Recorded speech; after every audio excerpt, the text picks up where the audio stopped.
Tā, vēlreiz visiem labdien! Tad šodien mēs runāsim par spektra novērtēšanu audio failam, kurā ir automobīļa dzinēja skaņas ieraksts. Tad es atradu internetā pagaidām, jā, augstākā kvalitāte, tā skaitā arī automašīnas dzinēja audio, jā, vairākus variantus. Un mēs tad šos vairākus variantus paņemsim un paskatīsimies, kā atšķirsies spektrs. Katru no tiem var nospēlēt, jā, lejuplādēt. Tas ir MP3 formātā, bet to vēl jāpārtaisa. Ar, teiksim tā, Android ierakstīto rekorderu failu. Tur ir vēl viena problēma, kā vajag viņu pārtaisīt. Un mēs izmantosim to pašu Octave. Jā. Octave pastāv tādā funkcijā, kā audio read. Help audio read. Bet, diemžēl, tā neatbalsta visus iespējamus failus. Un kādus failus tā atbalsta, mēs varam uzzināt, izmantojot komandu audio formats. Šeit būs vesela virkne ar tiem formatiem. No tiem tādi plašāk izmantojami ir WAV formats, jā, tātad OG kaut kur šeit arī bija. RAW, tas bez saspiešanas variants, jā. Kur ir OG formāts, jā. Un tā tālāk. Diemžēl šeit nefigurē tas Android AMR formāts pēc noklusēšanas, un arī pagaidām neatradu konverteru, bet arī šeit nav skaņa automobīlim. Tas ir vienkārši patestēt, jā, bija. Bet, šīs problēmas jūs varbūt arī paskatāties, jā, vai iespējams to audio varbūt paša Androida citu aplikāciju uzstādīt, kas rakstīs uzreiz vajadzīgā formatā, jā, tad to jūs arī papētiet līdz nākamajai reizi, jā. Attiecīgi šodien es jums parādīšu, ko mēs darīsim, ja mums tie faili būs uz rokas. Es šeit saglabāju divus failus. Audio 1, kas bija pēc šīs saites lejuplādēju un konvertēju no MP3 formātu uz OG formātu, un audio 2B, tātad tieši B variantu arī lejuplādēju un konvertēju, izmantojot online konvertoru, jā, par OG formātu. Tas var arī noklausīties, es nespiedīšu, nezinu, kāds kuram tur skaļums stāv, jā, jūs paši varbūt varat noklausīties, es pat jums to linku tagad iemetīšu uzreiz. Tā. Pagaidiet, vai tas rāda? Jā, tas rāda, viss ok. Bet ideja tāda, ka viņi izklausās dažādi, tas variācijas, un tad attiecīgi dažādiem jābūt arī spektriem. Tas ir ļoti līdzīgi tam, kā mēs mēģināsim diagnosticēt kaut kādu problēmu, jā, kā problēmas dēļ dzinējs sākt skanēt savādāk. Tie pieredzējuši vadītāji, kuriem jau daudz gadu ir viņu mašīna, laikam zina, kā normāli izklausās viņu mašīnas, un var uzreiz sajust, teiksim tā, ka kaut kas nav kārtība pēc tā skaņas. Jā, attiecīgi, tas tā kā notiek naturāli, bet to var parādīt arī ar spektru. Tad attiecīgi pamēģināsim uzzīmēt spektru šīm failam. Šeit ir 45 sekundes audio fails. Protams, ka mums vajadzēs daudz īsāk, bet tas gan ir truck mašīnām, jā, tas ir lielajām mašīnām, nevis mazajām. Jā, tad attiecīgi mēs analizēsim šos. Tātad pats pirmais, kas ir jāizdara, ir jāieladē tas fails, izmantojot audio read komandu. Vēlreiz palasīsim, ko viņam mums pastāstā. Tātad mums jānorada faila nosaukums, un rezultāts tiek saglabāts divos masīvos. Mainīgais. Pirmajā būs pats audio, jā, teiksim tā, kā skaitļu vektors. Ja tur ir stereo signāls, tad būs divi vektori vienam kanālam un otram kanālam, kā arī diskretizācijas frekvence, F-sampling, cik viņa ir vienāda. Šeit, starp citu runāt, arī tas bija pateikts, ka mums ir diskretizācijas frekvence 64 kHz, un tā saucamais bitrate, avota veiktspēja, tātad informācijas pārraides sistēmas, jūsu studiju darbu jūs to reiķināt kā R, jāatceraties, dalot entropiju, avotam ar video koda vārda garumu un impulsa ilgumu tavu. Tad lūk, šis vidējais koda garums M nāk no kodēšanas, no saspiešanas algoritma, šajā gadījumā MP3 algoritma. Ja? Ļoti līdzīgi tas tiek novērtēts tur, kilobit sekundē. Ja?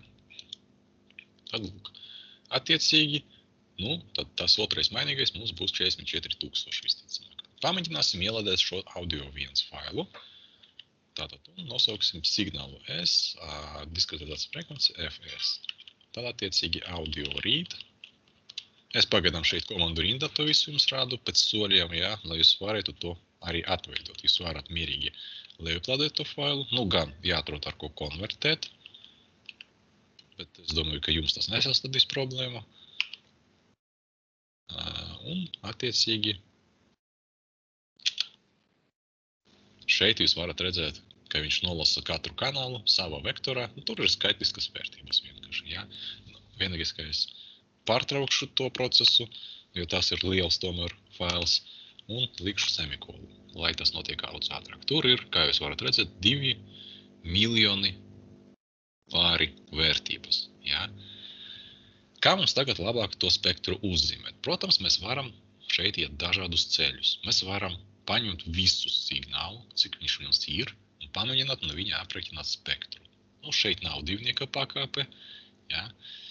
Tāpēc mums ir jāpagarina, būtu jāpagarina, ja mēs to paši izmantotu savu algoritmu, bet īstenībā MATLABā ir gudrs algoritms, kurš skatās, skatās, kuru algoritmu var pielietot kādam signāla garam. Tad tur pastāv dažādas versijas ātrai Fourier transformācijai, dažādiem garumiem, ja? Kad ir divnieka pakāpe, kad ir četrnieka pakāpe, kad ir kaut kāds cits skaitlis, kad ir pirmskaitlis, ja? Un daudz dažādu variantu. Tad mēs tikai to vienu skatījāmies. Vai arī, ja neviens no šiem algoritmiem neder, tad mēs izmantojam to lēnāku variantu DFT. Ja? Tad, principā, tas arī nav izslēgts, un reķinot datorā, tas neaizņems ļoti daudz laika, jo mums tas signāls nav pārāk liels. Tad, attiecīgi, mēs to varam izdarīt uzreiz, aprēķinot FFT, vienīgi, ka jāizvēlas no kura kanāla. Ja? Tātad, katra no tiem, ziniet, varbūt no sākuma vispār paskatīsimies, kā izskatās tie signāli. Saplot 2.1.1 mums būs pirmais kanāls, tātad plot signāls pirmā kolonna, read on. Viņš padomās tagad, jo tur diezgan daudz datu jāparāda, jā. Un tāpat tagad otro kanālu. 2.1.2, otro kanālu.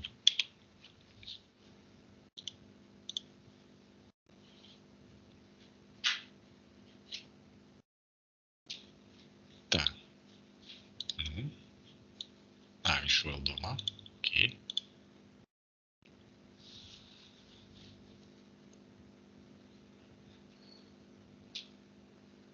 Vai arī viņš pat... jā, viss ok. Ja? Tad var redzēt, ka viņi ir līdzīgi.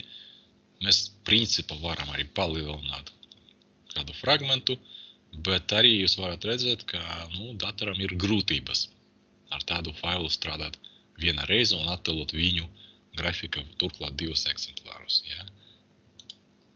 Tāpēc ir jādod viņam laiks uz katru komandu. Jā, es tagad palielināju.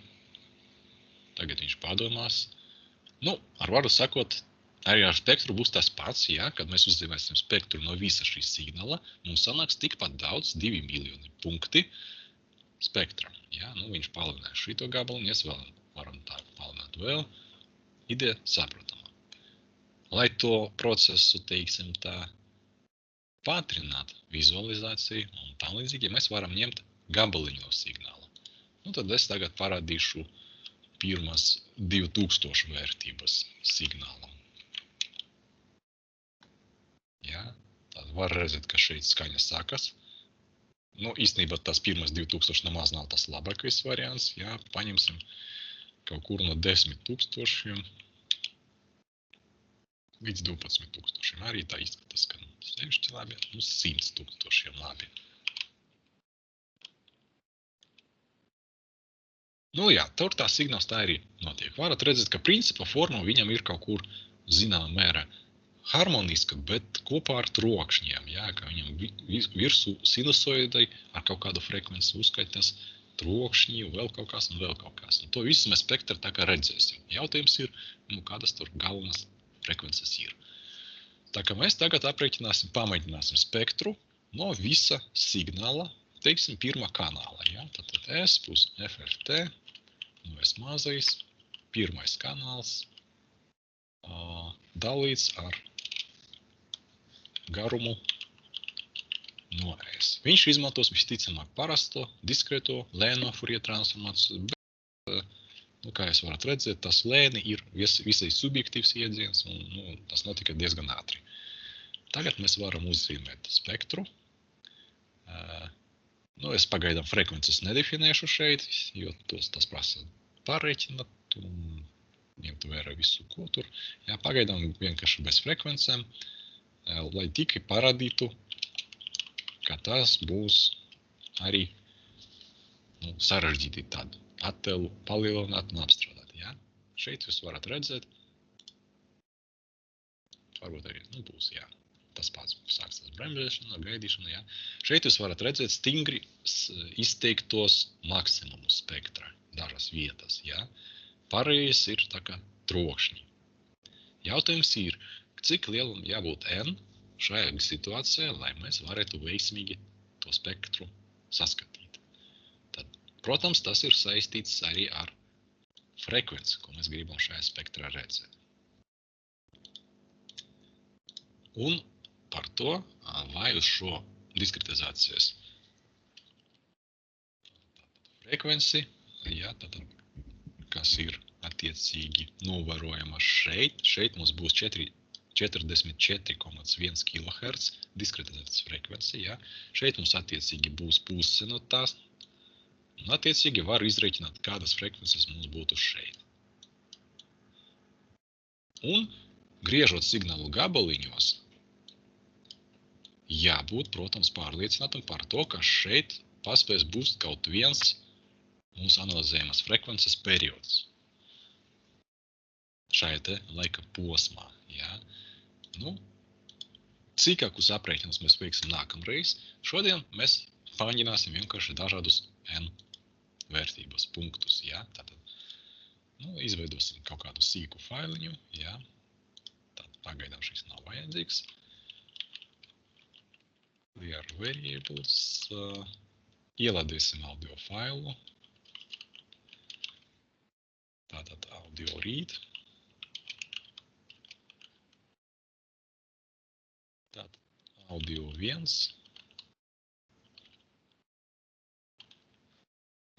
un izvēlēsimies FFT punktu skaitu. Pieņemsim 256 punkti no sākuma, jā. Tad saprotams, ka mums būs jāizgriež no šīs signāla 256 punktus. Tātad definēsim indeksus, kā no 1 līdz N, jā,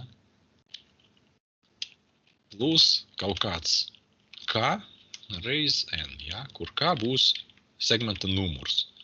Teiksim, no sākuma tas būs 0. segments, jā. Saprotams, ka mums ir pavisam, tātad, es nezinu, FFT, tātad FFT test. Tātad, saprotams, ka pavisam mums ir 2 miljoni vērtības, jā, un mēs griežam to gabaliņus pa 256 vērtībām, jā, un saprotams, ka mēs varam paņemt šo segmentu ar nobīdi 0, vai paņemt šo segmentu ar kaut kādu citu nobīdi, un tā tālāk. Tad kā mums faktiski pārslēgs segmentus? Un mēs uzzīmēsim spektru vienam, uzzīmēsim spektru otram un paskatīsimies. Pēc tam es jums parādīšu, kas būs, ja mēs zīmējam vairākiem vienlaicīgi un izskrējam cauri dažādiem spektriem. Un tad attiecīgi mūsu signāls būs daļa no šī signāla, turklāt pirmā kanāla, un mēs viņam reiķināsim spektru. spektru mēs apzīmējam ar lielo burtu, signālu ar mazo. Dalam arī ar nolašu punktu skaitu. Un tagad arī aprēķināsim frekvences. Tātad no 0 līdz n-1 dalīts ar n reiz diskretizācijas frekvence. Tātad, jo šī attiecība faktiski būs tuvu pie vieninieka, ja, robežas, maksimālās iespējamas frekvences. Ja, un tad attiecīgi mēs varam to uzzīmēt, izmantojot sistēmu šajā situācijā varbūt. Absolūtas vērtības, ja.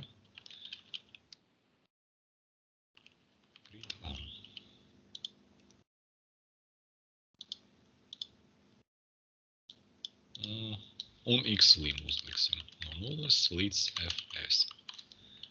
Nu, tas ir, lai šitais baltais mums nebūtu tukšs, bet tur būtu mūsu spektrs tā kā vairāk iztiemts. Jā, mēs varam redzēt, ka šeit spektrā kaut kas notiek. Tagad acīm redzami, ja mēs paņemsim citu segmentu, teiksim 10. segmentu, tā spektrs arī būs savādāks. Tā, pagaidiet, kā...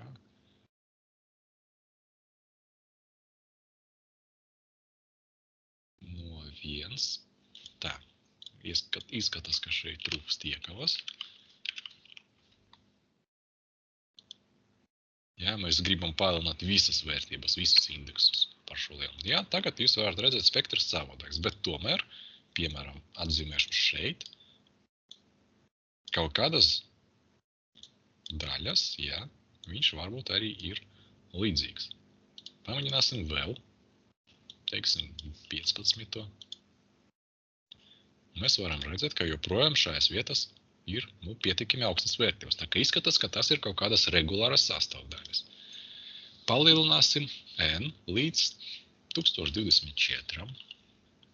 Tādā gadījumā ar stēm zīmēt vairs nav jēgas. Mēs varam izmantot plot, jo tur būs pietiekami tuvu tie punkti, lai veidotu līniju.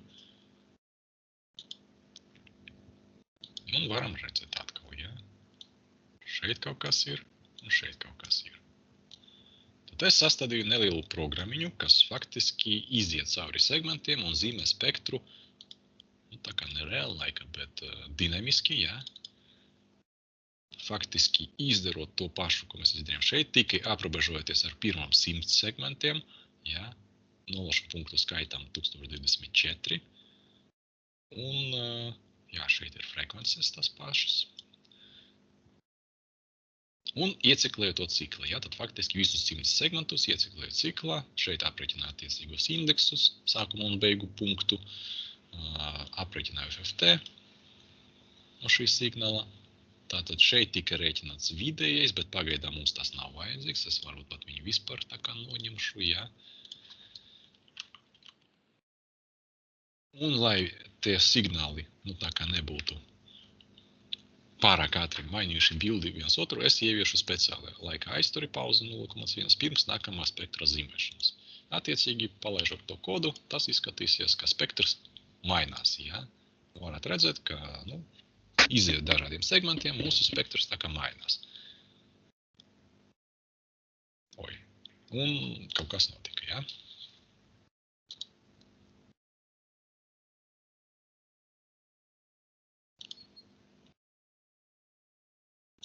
Tā, vēlreiz.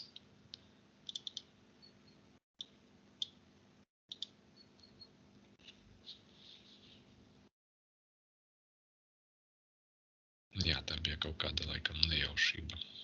Nezinu, kas uz ko tur sanāca, bet oktāva tā ir. Un jūs varat redzēt, ka šeit noteikti figurē, bieži parādās vienas no pašas sastāvdaļas tajā spektrā. Attiecīgi, mums tagad līdz ar to jautājums, kuras no šīm, kas pieaug, samazinās, kuras no šīm rakstura daļām ir raksturīgas dzinēja darbībai, un kuras attiecīgi nav. Saprotams, ka šī visticamāk ir gandrīz kā vienmēr, ja? Un varbūt tā arī būs tā frekvence. Tagad jautājums, cik liela tur ir frekvence. Paskatīsimies, vai tā varētu būt. Ja? Šeit frekvence sastāda kaut kur ap 450 Hz. Ja? Kas principā varētu būt, ja? Tā, jo šeit ir diezgan zemas frekvences skaņas. Saprotams, ka diez vai mums tur ir frekvences pāri 10 000 herciem, jo tas jau ir diezgan augstie toņi. Ja? Un tad attiecīgi kaut kur šeit ir tas mūsu galvenais spektrs. Pareiza ideja attiecīgi būtu paņemt, aprēķināt spektru dažādiem segmentiem un pēc tam aprēķināt vidējo spektru no šiem segmentiem. Un tas arī man ir, kā piemērs jums parādīt šeit otrajā programmiņā. Ja? Šeit gan es izmantoju matriču formu, jo FFT funkcija var strādāt arī matricām. Tādā gadījumā signāls tiek uzskatīts kā kolonna. Ja? Tad katra kolonna uzskatām par atsevišķu signālu. Un tādā veidā mēs varam rēķināt spektru faktiski vairākām matricām. Ja? Un attiecīgi paskatīsimies, kā izskatīsies vidējais spektrs tādā gadījumā. Tātad salīdzinājumam šeit ir izveidotas divas bildes. Ja? Pirmā bilde ir spektrs no pirmā segmenta tikai, otrā bilde no vidējā spektra. Ja? Tad attiecīgi viss, kas spektrā parādās regulāri katrā segmentā, vidēji dot augstas vērtības. Tad var redzēt, ka šīs vērtības patiešām figurē praktiski katrā segmentā. Viss, kas parāda, šis arī diezgan augstas vērtības. Viss, kas ir neregulāri, piemēram, kaut kas šeit notika, varat redzēt, ka vidēji viņš nespēlē lielu lomu. Attiecīgi mums, principā šeit, varam redzēt tādas trīs izteiktākas komponentes. Ir zinēdarbi. Par šo pat ir īstenībā jautājums, vai tā patiešām ir raksturīga dzinējuma, vai arī tā ir kaut kāda harmonika, kas rādījies mūsu apstrādes rezultātā. Ja? Tad lūk, attiecīgi, tas ir vienam. Ja? Tagad es nomainīšu šito uz figūra 3. Un parādīšu jums, kas būs, ja mēs ieladīsim citu failu, audio 2b. Tātad tur ir savādāka skaņa, tad attiecīgi arī spektrs būs savādāks. Paskatīsimies, kāds viņš būs. Jā, varat redzēt, ka, principā pamainījies spektrs. Jā. Bija mums tagad šeit kaut kāda frekvence, tagad tur ir kaut kas mazāks, bet toties parādījies šeit. Jā. Šeit joprojām ir, bet citas frekvences. Jā, šeit arī bija izteiktāk uz savādākas frekvences. Mēs varbūt palielināsim. Cik liela frekvence bija šeit? Ap 400 kaut kur, jā. Un cik liela frekvence ir šeit? Šeit ir krietni zemāka, jā, frekvence. Ap 40 kaut kur. Tā principā ir uz robežas, ko mēs varbūt varētu pat nedzirdēt, bet, ziniet, tā kā fiziski sajust kaut kādu triecienu. Bet infraskaņa, ja? Bet principā elektroierīces, mikrofoni to reģistrē, ja? Cits jautājums, vai mēs to dzirdam vai ne? Laikam mēs dzirdam vairāk šito daļu spektrā, kad mašīna darbojas, ja? Protams, tā ir tikai vispārēja pieeja, ka mēs ņemam mūsu signālu, sagriežam viņu gabaliņos, gabaliņus mēs arī varam mainīt, ja? Mēs varam paņemt 2048 punktus, paskatīties, vai tas mums kaut ko mainīs. Varam paņemt 4096 un atkal paskatīties. Tā. Šeit kaut kas ar 4096 nesadalies.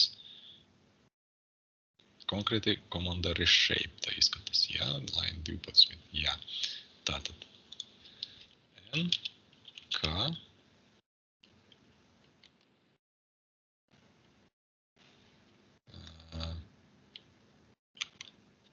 N reiz K, vai tas būs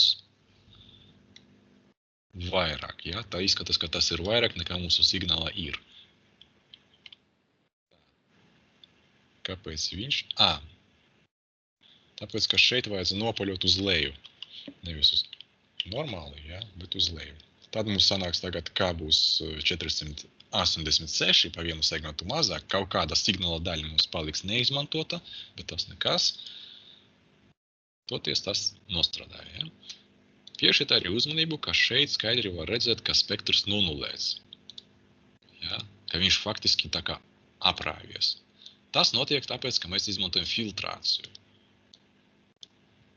Pirms veicot diskretizāciju. Ja? Tad, kā es jums mācīju, pirms diskretizācijas mēs izpildām filtrāciju, nogriežot visu, kas ir ārpus joslas, tā, lai uz frekvences pusi no diskretizācijas frekvences šeit, ja, nekas nebūtu. Jo savādāk tas spoguļi attēlotos un sāktu pārklāties ar šo spektrā daļu un neizbēgami izkropļotu signālu.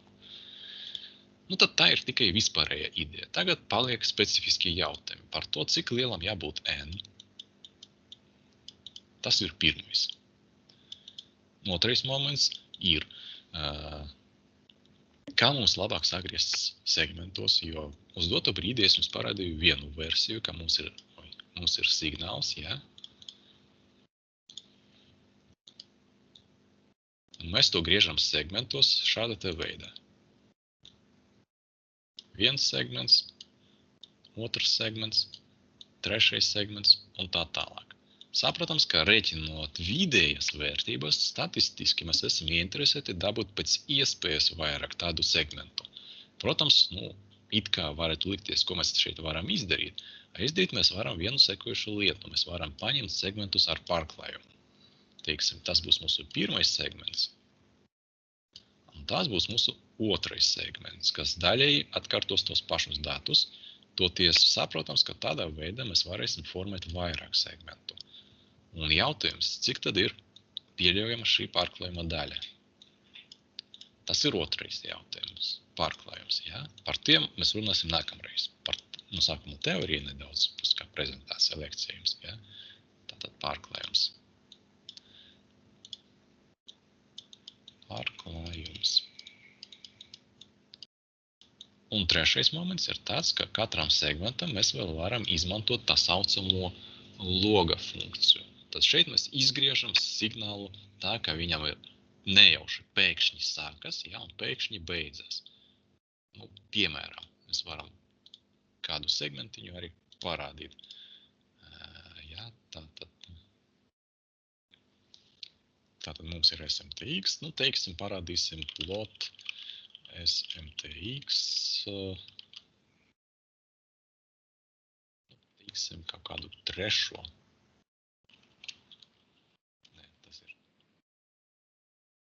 Pagaidiet. Mums ir katra kolonna signāls, jā, tātad kolonu neindeksējam, interesē trešā kolona.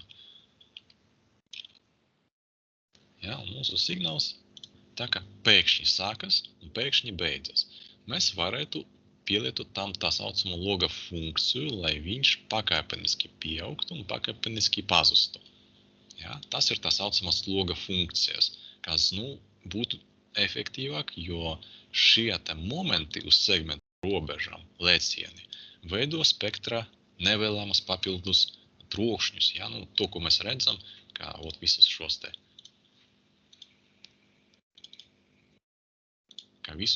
te. Ja?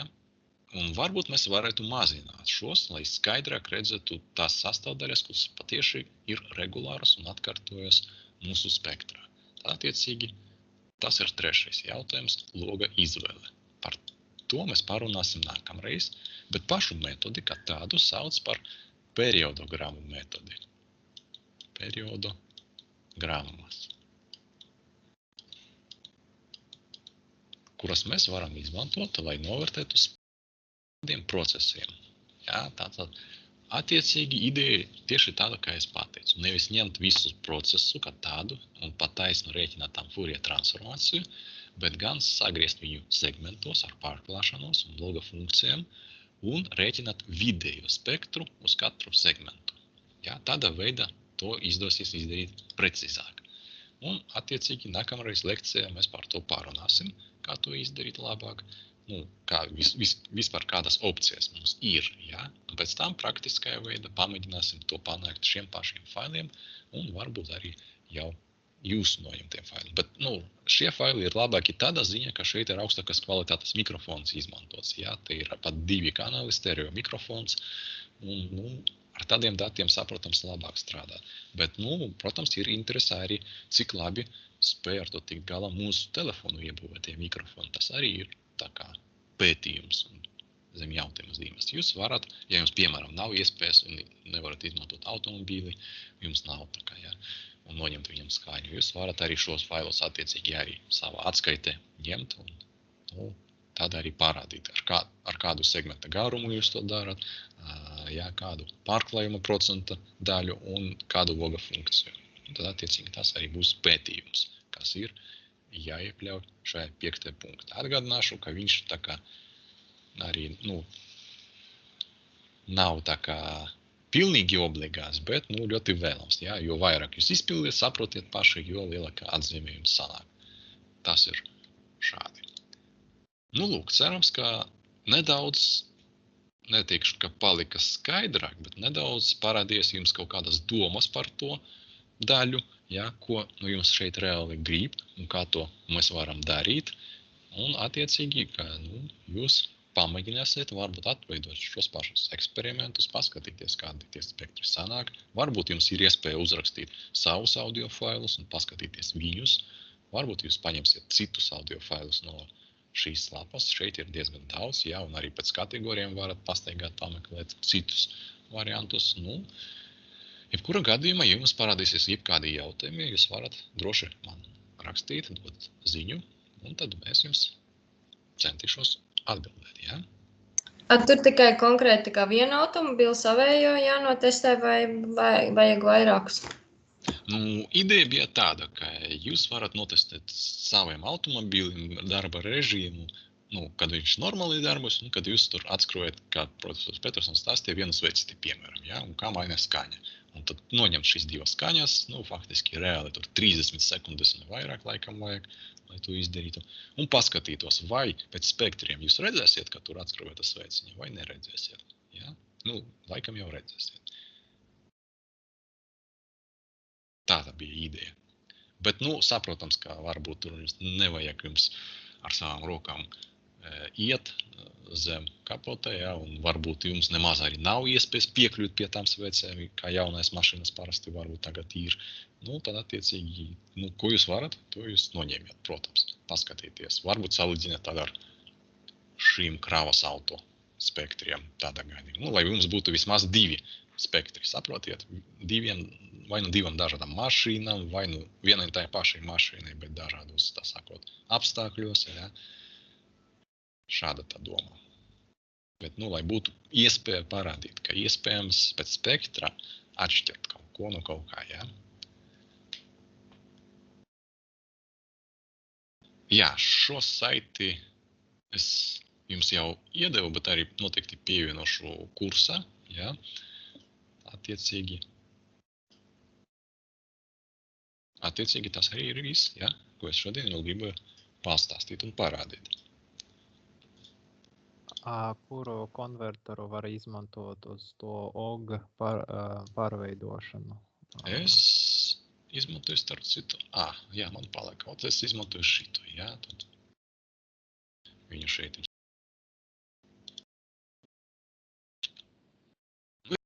Protams, ka negribas, jā. Tāpēc, varbūt arī nemaz nedariet to labāk, ja neesat pārliecināti par saviem spēkiem, jā. Lūk. Tā kā varat salīdzināt savu, piemēram, auto ar citu audio failu, jā.